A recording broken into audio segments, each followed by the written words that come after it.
Hi everyone, कैसे हैं आप सभी। तो जैसा कि आप सभी जानते हैं कि हर साल फरवरी के पहले दिन यानी कि 1 फरवरी को बजट पेश किया जाता है और इस साल भी 1 फरवरी 2023 का जो बजट है वो आज आ चुका है। वित्त मंत्री निर्मला सीतारमण ने आज बजट पेश किया है। कैसा है ये बजट, ये मैं आपको बताती हूँ, क्योंकि मोदी सरकार के दूसरे कार्यकाल का ये आखिरी बजट है, पूर्ण बजट, जो कि आज पेश हो चुका है। और कितना लोक लुभावना है ये बजट, ये भी मैं आपको बताऊंगी। और आप मुझे ज़रूर बताइएगा कि आपको ये बजट कैसा लगा।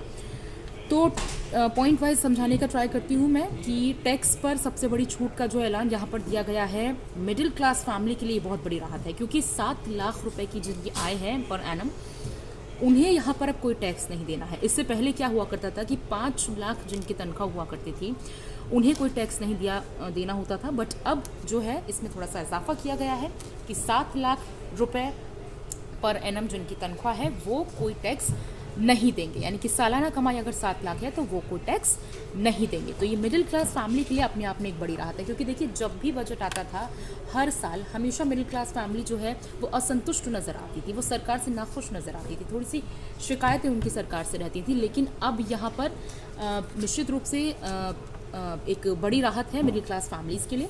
क्या कुछ महंगा हुआ है, क्या कुछ सस्ता हुआ है, इसे मैं बताऊंगी, लेकिन फिलहाल हम ये जो टैक्स स्लैब है इसे समझाने का थोड़ा सा ट्राई करते हैं।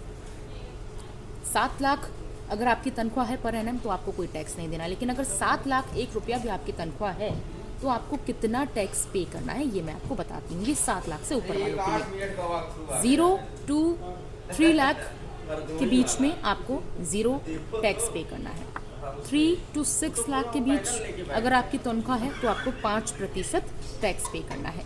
6 से 9 लाख के बीच में है तो 10%, 9 से 12 लाख के बीच में है तो 15%, 12 से 15 लाख के बीच में तनख्वाह है तो 20%, और 15 लाख से अगर आपकी ऊपर तनख्वाह है तो 30% आपको टैक्स पे करना है। अब इसमें जो बड़ी राहत है 7 लाख से ऊपर वालों के लिए वो है मिनिमम इनकम ब्रैकेट में आने वाले लोग, यानी कि जो 0 to 3 लाख वाले हैं उन्हें 0 टैक्स पे करना है। ये एक बड़ी राहत उन लोगों के लिए भी है। तो ये तो हो गई टैक्स स्लैब की बड़ी छूट, यहाँ पर सरकार की ओर से क्या कुछ दी गई है। एक और इम्पॉर्टेंट पॉइंट है, पैन कार्ड जो है वो राष्ट्रीय पहचान पत्र के रूप में अब उपयोग हुआ करेगा। इससे पहले हम देखते थे कि जो पैन कार्ड होता था वो हमेशा टैक्स फाइलिंग में ही हमेशा काम आता था, लेकिन अब जो है पैन कार्ड एक राष्ट्रीय पहचान पत्र के रूप में उपयोग हुआ करेगा। जब भी हमें कोई आइडेंटिटी कार्ड आई कार्ड मांगा जाता था तो हमेशा हम आधार कार्ड दिया करते थे, पैन कार्ड कभी आई कार्ड के रूप में यूज़ नहीं हुआ करता था। लेकिन अब आइडेंटिटी कार्ड जो है अगर आपसे मांगा जाता है तो आप पैन कार्ड भी दे सकते हैं।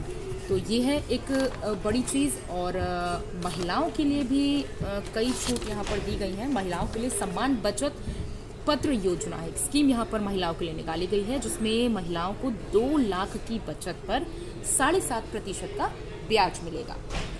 तो ये है महिलाओं के लिए। महिलाओं की कॉस्मेटिक पर भी यहाँ पर कह सकते हैं कि अच्छी खबर है, खुश हो जाइए आप लोग, क्योंकि कॉस्मेटिक भी अब सस्ता हो जाएगा। और क्या कुछ सस्ता होगा, क्या कुछ महंगा होगा, आपको बता देती हूँ। माफ़ कीजिएगा, मोबाइल फ़ोन, क्योंकि मोबाइल फ़ोन के जो कुछ पार्ट्स हैं जिन पर इंपोर्ट ड्यूटी घटा दी गई है, जिसके कारण मोबाइल फ़ोन सस्ते हो जाएंगे। मोबाइल फ़ोन हो गया, कॉस्मेटिक हो गई, मेडिसिन हो गया, LED हो गई, साइकिल हो गया, इलेक्ट्रिक व्हीकल्स हो गए, क्लीनिंग एजेंट हो गया, खिलौनी हो गए, आर्टिफिशियल डायमंड हो गया, बायोगैस से जुड़ी जितनी भी चीज़ें होंगी ये सब सस्ते हो जाएंगी, और कैमरे लेंस ये भी सस्ते हो जाएंगे। महंगा क्या कुछ हो रहा है ये भी बता देती हूँ कि टायर, इलेक्ट्रिक किचन चिमनी। तो एक तरफ अगर एक स्कीम यहाँ पर सरकार ने निकाली है महिलाओं के लिए, वो खुशी की खबर है। और अगर कॉस्मेटिक सस्ती हो रही हैं तो अब किचन पर आपकी थोड़ी सी मार पड़ती नज़र आ रही है, क्योंकि किचन के कुछ सामानों में ज़रूर यहाँ पर महंगाई बढ़ेगी। इलेक्ट्रिक किचन चिमनी है जो कि अब महंगी हो जाएगी। ज्वेलरी, चांदी और उससे बने सामान महंगे हो जाएंगे, ये भी महिलाओं के लिए थोड़ी सी कह सकते हैं कि दरकार रही है। और गोल्ड बार और प्लेटिनम से बना जो इम्पोर्टेड सामान होगा वो भी अब महंगा हो जाएगा। तो ये कुछ बिंदु हैं इम्पॉर्टेंट जो आप सभी को पता होने चाहिए। बाकी बहुत सारी चीज़ें हैं बजट में, आपको ना समझ में आए तो आप मुझे कमेंट सेक्शन में पूछ सकते हैं, आप मुझे DM भी कर सकते हैं, पूछ सकते हैं। Thank you so much.